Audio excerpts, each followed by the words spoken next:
Okay, so now I'm going to go into the first movie clip.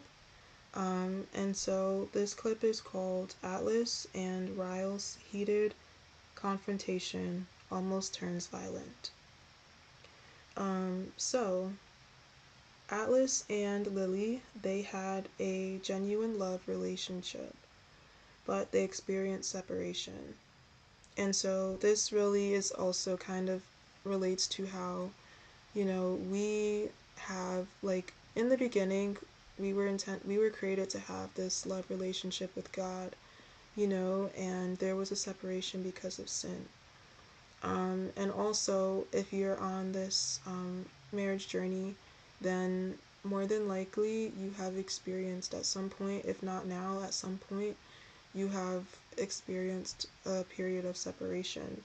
And that could have been, for various reasons. And so Lily was very open and vulnerable with Atlas initially. And so God may have, instructed you to be vulnerable with your spouse. That is something that he kind of does in the early stages, especially if your person is someone that has been very closed off because they have been hurt in the past, and you being vulnerable with them is going to help them to warm up to you and open up to you and realize, it's okay for me to trust and to, that I can be safe, like giving her my heart, things like that. And so Atlas went into the army. So, they had their relationship, but then Atlas went to the army. And so with this, your person has been through intense warfare. And that actually reminds me of a movie that the Lord led me to watch yesterday. And that movie was called The Best of Me. And that movie was really prophetically speaking. It actually got me emotional because there was so much attacks on his life ever since he was young. He just came from he just had a rough childhood, and he had people speaking, like, basically his father was abusive.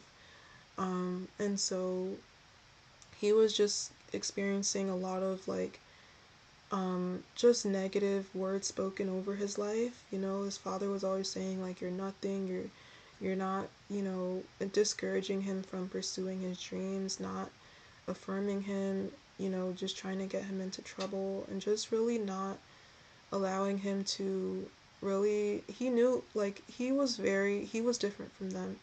He was destined to be somebody great, but his father was jealous of him. His father was not, you know, giving him the room to really, be all that he was meant to be. And his father ended up, trying to end his life. And unfortunately, things happened at the end, and I don't want to spoil it, but I usually spoil them, but this time I won't.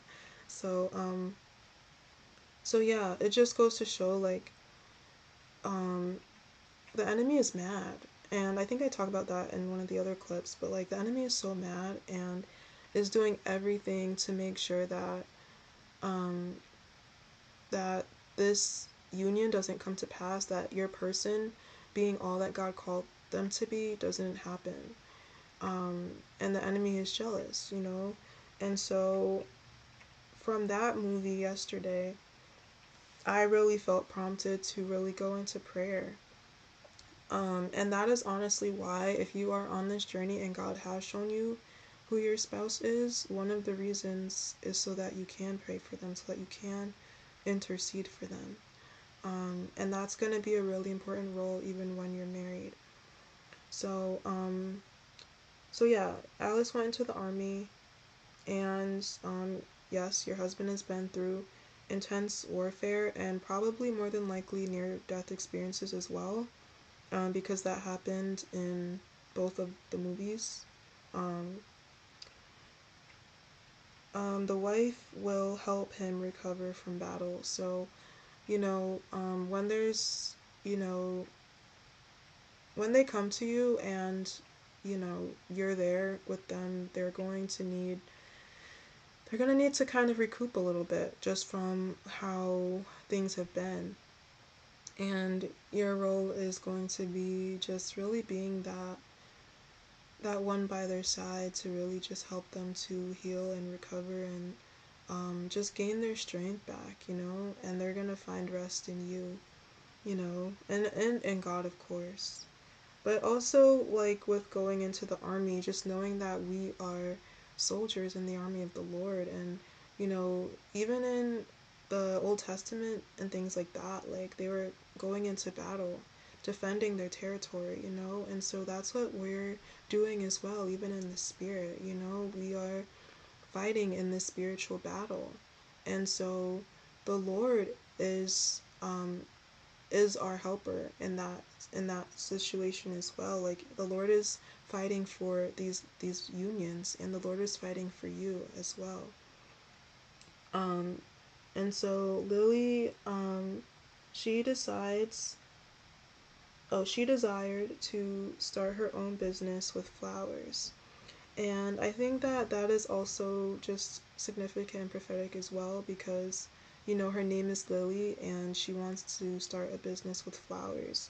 And just knowing that we are approaching the season of spring, and spring is associated with flowers and new life and things like that. And God is really just emphasizing this is a time of life springing forth. This is a time of promises being birthed. This is a time of newness. This is a time of manifestation, things coming to pass that have, we've planted the seeds of faith, and this is the time where we're seeing the harvest. Um, so the Lord has called you to be fruitful and multiply, and He has placed something in you that will bless others and bear fruit. And so, like I was saying, like this is a time of like the seeds you planted springing forth. Like God has been planting you. God has been, developing you, underneath the surface. And this is the time for you to spring forth. This is the time for you to emerge. And this is the time where God is wanting to elevate his sons and daughters. And so what he's placed in you is going to bear fruit. The fruits of the Spirit that he was developing behind the scenes, now it's going to be out in the open, that these things that he's been developing in you, people are going to see the fruit of it. People are going to know that you are in the presence of God. People are going to see the glory of God through your life. So and this may also be connected to wealth. So there's been a lot of um, you know talk about that as well, just about wealth, and part of that harvest, being connected to wealth. And God is giving his children the ability and the means, ideas and businesses and careers and jobs, and even being joined to your person, that's going to be empowering you as well when it comes to wealth. And so God may have been training you in managing finances and learning about investing or things like that, showing you how to, manage a business and tithe faithfully and things like that. So that is another way that like these seeds have been planted and it's going to spring forth. And wealth is so much more than just, cash or physical money, but wealth encompasses, so much more as well. So, the Proverbs 31 woman, something that, oh yeah, so I just mentioned in my notes about the Proverbs 31 woman, and just how she was really like a businesswoman in a way. She had that entrepreneurial mindset, and so she was doing something that she loved and something that her husband was able to support her in. And so it might be the same way in your case, like you're able to pursue what the Lord has placed on your heart, whatever you passionate about, whatever you love, and you are going to have that support. And vice versa as well, you're going to be supported by your person. And even as you're doing these things, you're going to have the Lord on your side supporting you as well. And the Lord may also, surround you with other people who can help you and support you too. So,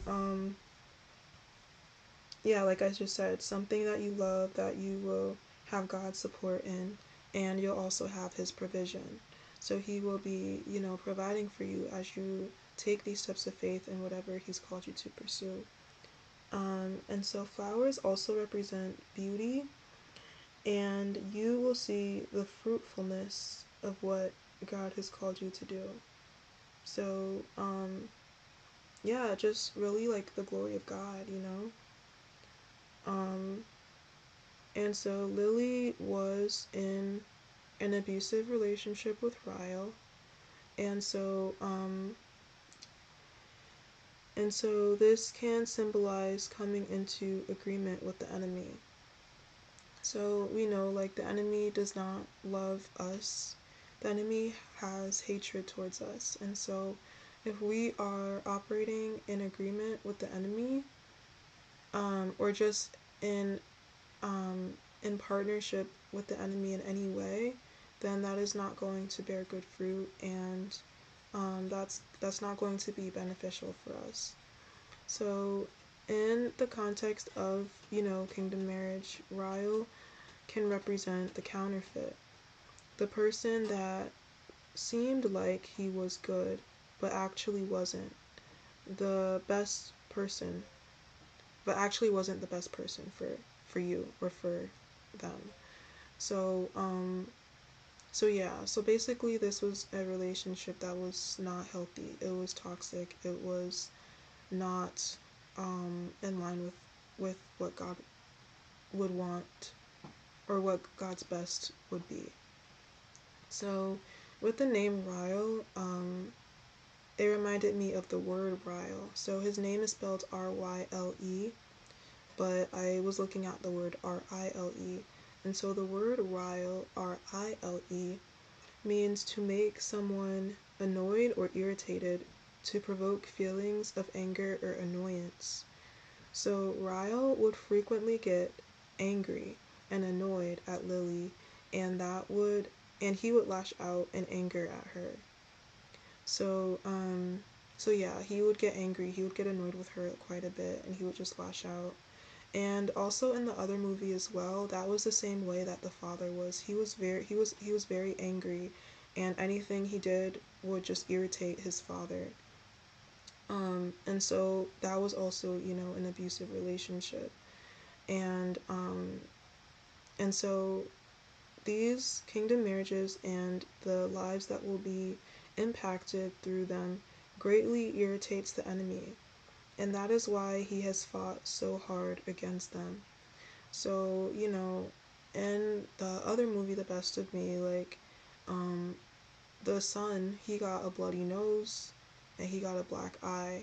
And that's really like how the enemy has been. He's been hard hitting. He's been hitting those hard blows, and he has not had any mercy. He has not relented. He has been lashing out in anger. And that's why the fight has been so hard. So, unfortunately, Ryle was putting his hands on Lily in the movie It Ends With Us as well. And in the same way, the enemy wants to tamper with what God has ordained. So, in the other movie, the girl's father was also trying to get in the way of them coming together. And so just however, through whatever means, and it can be through family, but it can be through any other, situation, or through whoever else, but the enemy just wants to tamper with it. And the word tamper means to interfere with something in order to cause damage or make unauthorized alterations. I'm going to read that again. Interfere with something in order to cause damage or make unauthorized alterations.